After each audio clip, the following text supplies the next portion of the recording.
এবং দ্বাদশ শ্রেণীর ছেলেমেয়েরা শিক্ষামূলক ভ্রমণে যায়, কিন্তু শিক্ষামূলক ভ্রমণে তারা যে কেবলমাত্র আনন্দ করতে যায়, ঘুরতে যায় তা নয়, তারা শিখতেও যায় এবং সেই জন্য ওটা শিক্ষামূলক ভ্রমণ। এবং তারা কি কি শিখলো, কতটা শিখলো, তাদের অনুভূতি কেমন হলো, সেটা আমরা জানবার জন্য তারা ফিরে এলে একটা প্রবন্ধ প্রতিযোগিতার আয়োজন করা হয়। এবারেও হয়েছিল। এবারে আমরা গিয়েছিলাম বিষ্ণুপুর, বাঁকুড়া। এবারেও আমাদের সেই প্রবন্ধ প্রতিযোগিতা হয়েছিল।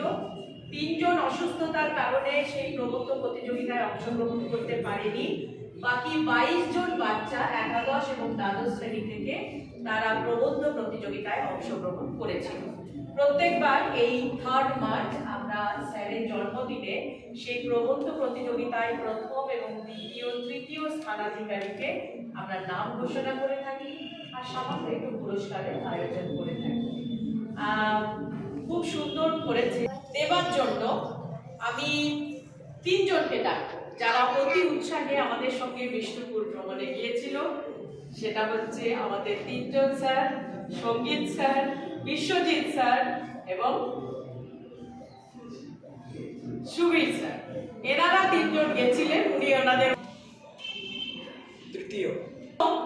তৃতীয় থেকে শুরু করা যাক। ওরা খুব টেন্সড হয়ে আছে। তৃতীয় সঞ্চিতা সর্দার। খুব জোরে হাত তালি।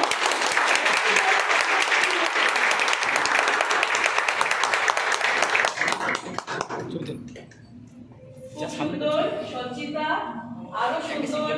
তার মানে তুমি লেখালেখিটা পারো। ওই কনফিডেন্সটা না নিশ্চয়ই না। দ্বিতীয় স্থান যে অধিকার করেছে তার নাম রিমা। রিমা কি চলে গেছে? এক্ষুনি চলে গেল। রিমাটা কে নেবে?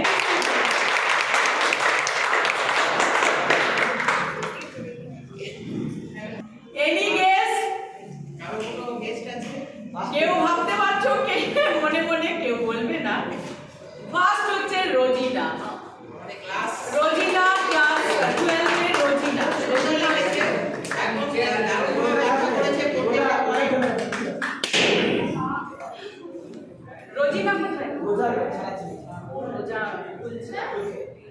রোজিনা প্রথম। জোরে হাত